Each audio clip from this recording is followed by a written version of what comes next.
Hello dear friends, അസ്സലാമു അലൈക്കും, നമസ്കാരം. എല്ലാവർക്കും എൻ്റെ പുതിയ റെസിപ്പിയിലേക്ക് സ്വാഗതം. ഇന്ന് എൻ്റെ കൂട്ടുകാർക്ക് വേണ്ടി ഞാൻ ഉണ്ടാക്കുന്നത് നമ്മളെല്ലാവരും പഴയ കാലത്ത് ഉണ്ടാക്കിയിരുന്ന ഒരു പലഹാരമുണ്ട്, നാടൻ പലഹാരം, അതായത് ചക്ക നുള്ളിയിട്ടത്. അപ്പോൾ അതിന് വേണ്ടി നല്ല ഇനം വരിക്കച്ചക്ക എടുത്തിട്ടുണ്ട്. വലിയൊരു ചക്കയുടെ പകുതി ഭാഗം ഞാനിവിടെ എടുത്തിട്ടുണ്ട്. ഇതിനേക്കാളും കൂടുതൽ കിട്ടിയാൽ കൂടുതൽ ടേസ്റ്റി ആയിരിക്കും. പിന്നെ 1 കിലോ പച്ചരി 4-5 മണിക്കൂർ മുന്നേ തന്നെ കഴുകി കുതിരാൻ വെച്ചിട്ടുണ്ടായിരുന്നു. ഇനി വെള്ളമൊക്കെ വാർത്തിയെടുക്കണം. പിന്നെ വേണ്ടത് ശർക്കര അല്ലെങ്കിൽ വെല്ലം നല്ലപോലെ ചെറിയ പീസാക്കി എടുത്തിട്ടുണ്ട്. 1 കിലോ വേണം. പിന്നെ ഇതിലേക്ക് നല്ല പച്ച തേങ്ങ വേണം, 3 മുറി ചേർത്തിട്ടുണ്ട്. ഇത് 1 കിലോ റൈസിൻ്റെ കാര്യമാണ് ഞാൻ പറയുന്നത്. പിന്നെ കുറച്ച് പച്ച തേങ്ങ ഉണ്ടല്ലോ, ചെറിയ ചെറിയ പീസാക്കി കട്ട് ചെയ്ത് എടുത്തിട്ടുണ്ട്. അത് 1 തേങ്ങയാണ് എടുത്തിട്ടുള്ളത്. ശർക്കര 1 കിലോ ചെറുതായിട്ട് ചുരണ്ടി എടുത്തിട്ടുണ്ട്. അതിൽ നിന്നും കുറച്ച് ഭാഗം എടുത്ത് ഒരു പാനിലോട്ട് മാറ്റിയിട്ടുണ്ട്. നമ്മൾ എടുത്തു വച്ചിരിക്കുന്ന ചക്ക ഉണ്ടല്ലോ, അതിൽ നിന്നും കുറച്ച് ഭാഗം എടുത്ത് ചെറുതായി കട്ട് ചെയ്ത് ഈ ശർക്കരയിലേക്ക് ചേർത്ത് കൊടുക്കണം. ചക്കയും കൂടി ചേർത്ത് നന്നായിട്ടൊന്ന് വഴറ്റിയെടുക്കാം. ഇതിൻ്റെ കൂടെ വെള്ളമൊന്നും ഒഴിക്കാൻ പാടില്ല. ശർക്കര മെൽറ്റാവും, ചക്കയിൽ നിന്നും നല്ലോണം വെള്ളം ഇറങ്ങി വരും. എന്നിട്ട് അതിൽ തന്നെ കുക്കാവും. ഏകദേശം ഫുൾ ഫ്ലെയിമിൽ വെച്ചിട്ട് 3 മിനിറ്റാണ് ഇവിടെ വഴറ്റിയെടുത്തിട്ടുള്ളത്. ആദ്യം നല്ലപോലെ വെള്ളം ഇറങ്ങി ലൂസായിട്ട് വരും. പിന്നീട് ഈ ശർക്കരയെല്ലാം ചക്കയിലേക്ക് പൊതിഞ്ഞു വരുന്നൊരു പരുവാവും. ആ പരുവം ആയിക്കഴിഞ്ഞാൽ ഫ്ലെയിം ഓഫാക്കി ചൂടാറിയതിന് ശേഷം നമുക്ക് ഉപയോഗിക്കാം. ഓക്കെ അല്ലേ? പിന്നെ നമ്മൾ അരി ഉണ്ടല്ലോ, വെള്ളമെല്ലാം കളഞ്ഞിട്ട് ഇവിടെ ഒരു പാത്രത്തിൽ ഇട്ട് വച്ചിട്ടുണ്ട്. വലിയൊരു പാത്രം എടുത്തിട്ടുണ്ട്. ഇനി ഇതിലേക്ക് ശർക്കരയും മുഴുവനായും ചേർക്കണം. അപ്പോൾ നന്നായിട്ട് മിക്സാക്കി കിട്ടാൻ വേണ്ടിയിട്ടാണ് നമ്മളിങ്ങനെ ചെയ്യുന്നത്. ഡയറക്റ്റ് മിക്സിയിലേക്ക് ചേർത്ത് കൊടുത്താലും മതി. ഇങ്ങനെയാകുമ്പോൾ നമുക്ക് അരച്ചെടുക്കാൻ നല്ല എളുപ്പമായിരിക്കും. ഇനി ഇതിലേക്ക് തേങ്ങ ഉണ്ടല്ലോ, തേങ്ങ ചേർത്ത് കൊടുക്കണം. 3 മുറി തേങ്ങയാണ് ഞാൻ ഇവിടെ എടുത്തിട്ടുള്ളത്, 1.5 തേങ്ങ. തേങ്ങയെല്ലാം കൂടുതൽ ചേർത്താൽ കഴിക്കാൻ നല്ല ടേസ്റ്റ് ആയിരിക്കും. ഇനി ചക്ക നിങ്ങളുടെ കയ്യിലുണ്ടെങ്കിൽ ഇതിനേക്കാളും കൂടുതൽ ചേർത്ത് കൊടുക്കാം. പിന്നെ 3/4 ടേബിൾ സ്പൂണിനടുത്ത് ഉപ്പിൻ്റെ പൊടിയും കൂടി ചേർത്ത് കൊടുത്തിട്ടുണ്ട്. 1 ടീസ്പൂൺ ചെറിയ ജീരകം, 8-10 ഏലക്ക, ഇത് മുഴുവനായിട്ട് തന്നെ ചേർത്ത് കൊടുക്കാം. ഇനി ഇതിലേക്ക് വരിക്ക ചക്കയുണ്ടല്ലോ, കുരുവെല്ലാം കളഞ്ഞ് വൃത്തിയാക്കി വെച്ചിട്ടുണ്ട്, അതും കൂടി ആഡ് ചെയ്ത് കൊടുക്കണം. അപ്പോൾ നമുക്ക് എന്ത് ചെയ്യാം, ഇതെല്ലാം കൂടി ഇനി നന്നായിട്ടൊന്ന് മിക്സാക്കി എടുക്കാം. ഇങ്ങനെ മിക്സാക്കിയാൽ നമുക്ക് മിക്സിയിൽ അരച്ചെടുക്കുന്ന സമയത്ത് വളരെ ഈസി ആയിരിക്കും. ഞാനിവിടെ മിക്സിയിലാണ് അരച്ചെടുക്കുന്നത്. ഇനി നിങ്ങളുടെ വീട്ടിൽ ഗ്രൈൻഡർ ഉണ്ടെങ്കിൽ അതിൽ അരച്ചെടുത്താൽ മതി. അങ്ങനെയാകുമ്പോൾ വെള്ളം കറക്റ്റായിരിക്കും, പാകം കറക്റ്റായിരിക്കും, നല്ല പോലെ ഈസി ആയിട്ട് അരച്ചെടുക്കാനും പറ്റും. ഇനി വെള്ളം ചേർക്കുന്ന സമയത്ത് പ്രത്യേകം ശ്രദ്ധിക്കണം. ഞാൻ ടോട്ടൽ 4 ടേബിൾ സ്പൂൺ വെള്ളം മാത്രമാണ് ഇവിടെ ഒഴിച്ചു കൊടുത്തിട്ടുള്ളത്.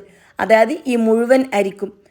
അരി അരച്ചെടുക്കുന്ന സമയം ചെറിയൊരു തരിയോട് കൂടി അരച്ചെടുക്കണം. വലിയ തരി ആവണ്ട, വളരെ ചെറിയ തരി. ഇങ്ങനെ കൈയോട് തൊടുന്ന സമയത്ത് ഒന്ന് കൈക്ക് തറക്കുന്ന ഒരു രീതി ഉണ്ടല്ലോ, ആ പരുവത്തിലാണ് ഞാൻ അരച്ചെടുത്തിട്ടുള്ളത്.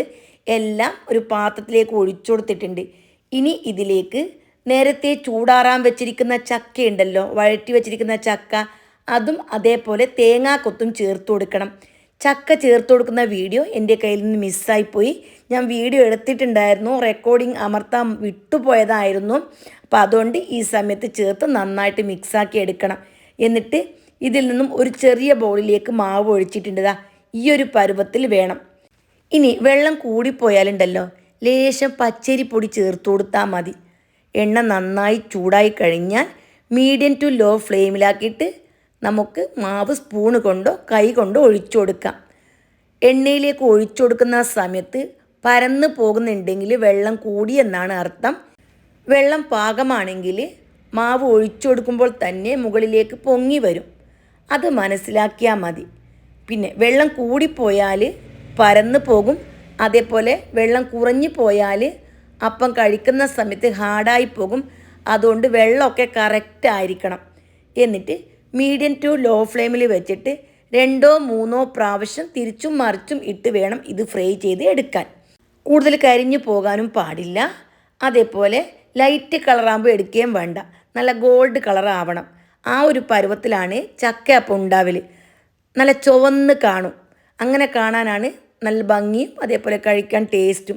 ചക്ക കൂടുതൽ ചേർത്താലുണ്ടല്ലോ ഈ അപ്പം ഭയങ്കര ടേസ്റ്റി ആയിരിക്കും. ഇപ്പോൾ എനിക്കൊന്നും ഇവിടെ ചക്കയില്ല, നിങ്ങളുടെ വീട്ടിലൊക്കെ ചക്ക ഉണ്ടെങ്കിൽ ചക്ക ആവശ്യത്തിന് ചേർത്തോടെ തന്നെ ഉണ്ടാക്കാം. വേണമെന്നുണ്ടെങ്കിൽ ഒരു ചക്കയൊക്കെ മുഴുവനും ചേർത്ത് കൊടുത്താലും അടിപൊളി ടേസ്റ്റ് തന്നെയായിരിക്കും.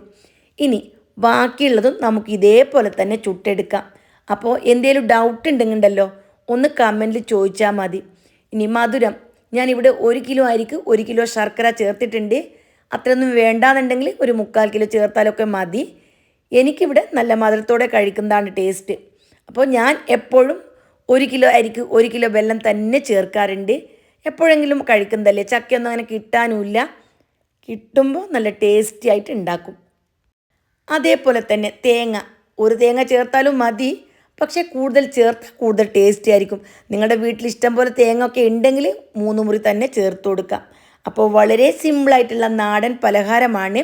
പണ്ട് കാലങ്ങളിലേ നമ്മളെല്ലാവരും ഉണ്ടാക്കുന്ന റെസിപ്പിയാണിത്. പണ്ട് കാലങ്ങളിൽ ഇതേപോലെ ശർക്കരയും അത് ചക്കയൊന്നും വഴറ്റി ചേർക്കലില്ല. ചക്ക തന്നെ കുറച്ച് അരത്തം കുറഞ്ഞെടുക്കും ലാസ്റ്റ് ആകുമ്പോൾ. അതായത് മുമ്പേ എല്ലാ ചക്കയും ചേർത്ത് അരക്കും, ലാസ്റ്റ് കുറച്ച് ചക്ക ഇട്ടിട്ട് അരയാണ്ടെടുക്കും. അപ്പോൾ അതിന് പകരമായിട്ടാണ് ഞാൻ ഇങ്ങനെ ചെയ്തത്. അപ്പോൾ ഇപ്പോൾ എല്ലാവരുടെ വീട്ടിലും ഗ്രൈൻഡറൊന്നും ഉണ്ടാവാൻ ചാൻസ് ഇല്ലല്ലോ. അപ്പോൾ അങ്ങനെയാകുമ്പോൾ നമുക്ക് ഇതിൽ ചക്കയൊക്കെ കടിക്കാനൊക്കെ കിട്ടും.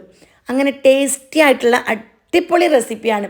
അപ്പോൾ ഇതുവരെ നിങ്ങൾ ഇങ്ങനെ ട്രൈ ചെയ്തിട്ടില്ല എങ്കിൽ തീർച്ചയായിട്ടും ട്രൈ ചെയ്ത് നോക്കുക.